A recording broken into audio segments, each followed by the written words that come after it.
Making the Invisible Visible, Black Women 365 Days of the Year.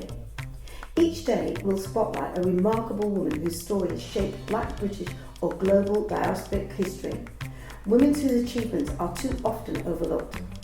Through these daily short films, we create a living, breathing archive of leadership, creativity, resistance and legacy. Let's begin. Hi everyone, my name is Gwen Allison. I'm a transformational life coach, a holistic business coach and a Reiki master teacher. As well as teaching all levels of Reiki, I help successful, motivated women leaders and entrepreneurs over 40 who have probably lived their lives for other people up until now, their children, their partner, their career, and maybe lost themselves in all of that. But they now realize that there's something in their heart that's been trying to emerge, something that they wish they could follow the thread of, but self-doubt and limiting beliefs are probably holding them back. So my role is to help them release that self-doubt and limiting belief and help them actualize their calling without the overwhelm.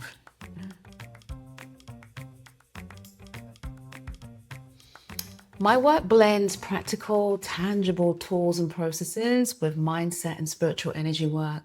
So I encourage my clients to give themselves permission to shed who they think they need to be in this world. And I hold space for them to show up more authentically.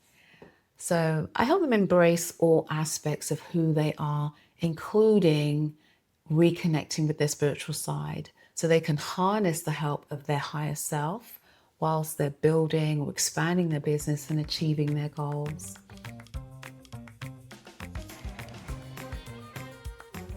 A moment that shaped my entire life was when my mum passed away in 2019. She was 89 and she worked all her life in the UK, then went back to St. Lucia. And I remember me and my brother sitting on the veranda at our home in St. Lucia after burying my mom. And we were just like, we were both at a crossroads in our life. And you know, when we sat there, we kind of, it just hit me, the epiphany of, I do not want to be on my deathbed and look back and have any regrets about things that I didn't do that weren't life-threatening or would cause me any injury. I didn't, you know, I would have a big regret about not taking a bet on me and, you know, not trying to do this full time. And that was like an internal deep decision. And I went back to the UK. I handed in my notice. I have never looked back.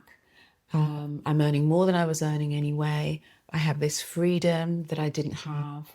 And more importantly, I'm able to help people more powerfully. I'm able to show up with more energy because I'm not being depleted by the 9 to 5. But that was a pivotal moment. And my mum, I know she's with me. I know she's with me.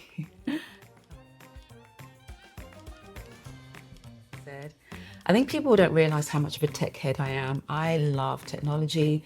I love project managing. I get really excited about new software that does wonderful things. But this comes in really handy when I'm coaching my holistic business clients.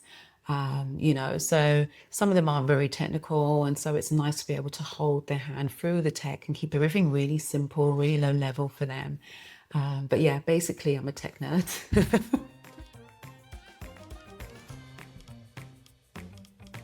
In terms of my well-being, my morning routine, my morning ritual is non-negotiable.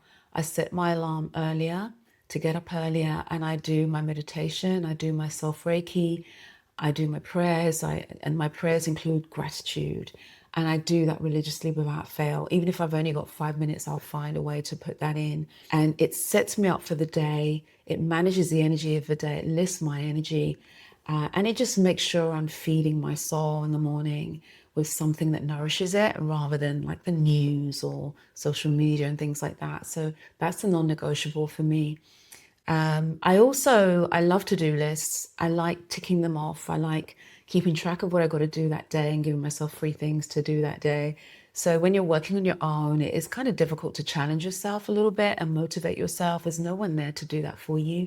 But also I look back and I feel like I've achieved something because sometimes we can rush through our day and do so many things and feel like we've done nothing. I also like to take a few deep breaths throughout the day when I remember, just to bring myself back into my body and take the stress out a little bit. I'm trying to get better at not overscheduling things in my diary, putting more space in my diary for me, for time with my family. So yeah, but they're the things that kind of, I guess, help me care for my well-being and keep me motivated. So yeah, thank you so much, Serendipity, for giving me the space to share a little bit about myself. And thank you for anyone that's watching and listening. And I wish you well on your journey. Thank you. Thank you for joining us for today's story. Making the Invisible Visible is our commitment to ensuring that Black women's histories and contributions are recognised, valued and kept in daily circulation. Across 2026, we will continue to share these powerful narratives, 365 days of impact, brilliance and inspiration. Stay connected, join the conversation and help us champion the women whose journeys continue to shape our world. I'm Paulette Brooks and I'm looking forward to seeing you tomorrow for the next story.